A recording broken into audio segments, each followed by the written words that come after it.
Indiferent de sportul practicat, refacerea după efort este un element care nu ar trebui să lipsească din rutina post-antrenament și post-competiție. Sunt dr. Șerban Damian, nutriționist la Centrul Superfit din București și în acest clip îți voi vorbi despre cele mai eficiente metode de refacere după efort.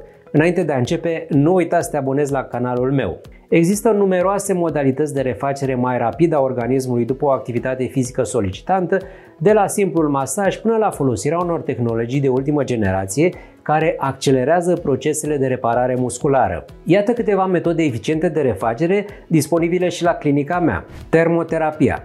Terapia prin căldură sau prin frig acționează la nivel local asupra țesuturilor, calmând spasmele musculare și durerile. Băile reci pot preveni apariția febrei musculare, în timp ce căldura stimulează fluxul sanguin, relaxează mușchii și contribuie la eliminarea acidului lactic care se acumulează după efort. Prin contracția și apoi dilatarea vaselor de sânge, terapia de contrast cald-rece, adică folosirea alternativă a celor două terapii, este de asemenea potrivită pentru reducerea durerilor musculare după activitatea fizică. Cold compression.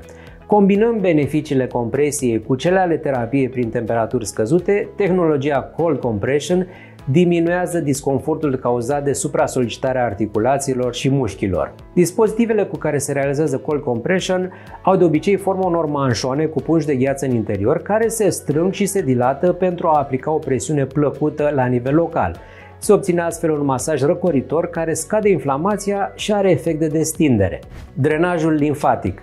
Procesele de refacere ale organismului sunt accelerate prin stimularea circulației limfei, care preia rezidurile metabolice și substanțele nocive ca să fie filtrate. Drenajul limfatic se poate face manual sau și mai bine printr-un echipament modern, având forma unui costum cu compartimente pline cu aer, care își măresc volumul succesiv presând diferite zone ale picioarelor. Drenajul are și un efect relaxant, elimină retenția de apă, îmbunătățește fermitatea pielii și reduce senzația de picioare grele. Masajul oscilatoriu profund.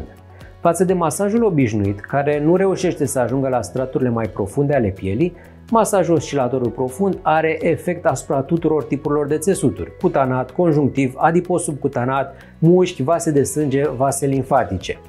Oscilațiile îmbunătățesc irigarea țesuturilor, ceea ce ajută la refacerea mult mai rapidă în caz de întinderi, dureri musculare, supra-solicitări, edeme, inflamații. Terapia percutorie. Seamănă cu o bormașină, dar de fapt este un dispozitiv pentru relaxare și refacere. Terapia percutorie folosește vibrațiile pentru a detensiona și a elimina durerea, acționând profund la nivel muscular, mai mult decât ar face un masajul clasic. Impulsurile rapide și repetitive stimulează circulația sângelui și a limfei și ajută mușchii să revină mai repede la o formă inițială după un antrenament sau o competiție. Intensitatea vibrațiilor poate fi reglată, astfel încât terapia să fie eficientă fără să provoace durere sau disconfort. Electrostimularea. Stimularea electrică neuromusculară folosește impulsurile electrice de intensitate redusă pentru a produce contracții musculare controlate. Dispozitivele de electrostimulare, mai exact o serie de electrozi conectați la un aparat, se aplică pe diferite zone ale corpului pentru a stimula mușchii. Reproducând modalitatea de funcționare a contracției musculare naturale, electrostimularea contribuie la eliminarea fluidelor în exces, similar unui drenaj limfatic. În plus, se îmbunătățește tonusul muscular, iar pielea va avea un aspect mai ferm. Toate aceste metode de refacere post-efort necesită utilizarea unor echipamente mai mult sau mai puțin scumpe, pe care le poți avea acasă sau le poți găsi la clinicile de specialitate. În afară de acestea, există alte modalități mai simple, dar nu mai puțin eficiente, pe care ți le reamintesc în continuare. Stretching-ul. După o activitate fizică intensă, stretching-ul ajută mușchii să se relaxeze, prevenind probleme de mobilitate, întinderi sau dureri. Hidratarea.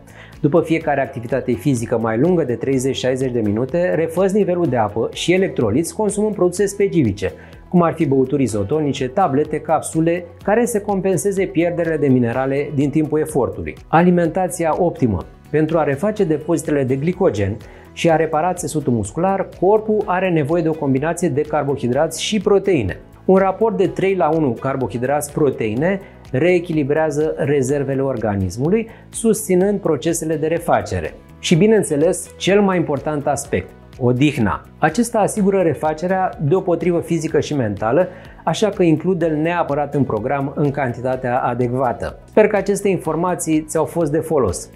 Dacă ai nevoie de refacere profesionistă, te aștept la Centrul Superfit. Dă un like acestui video și nu uita să te abonezi la canalul meu.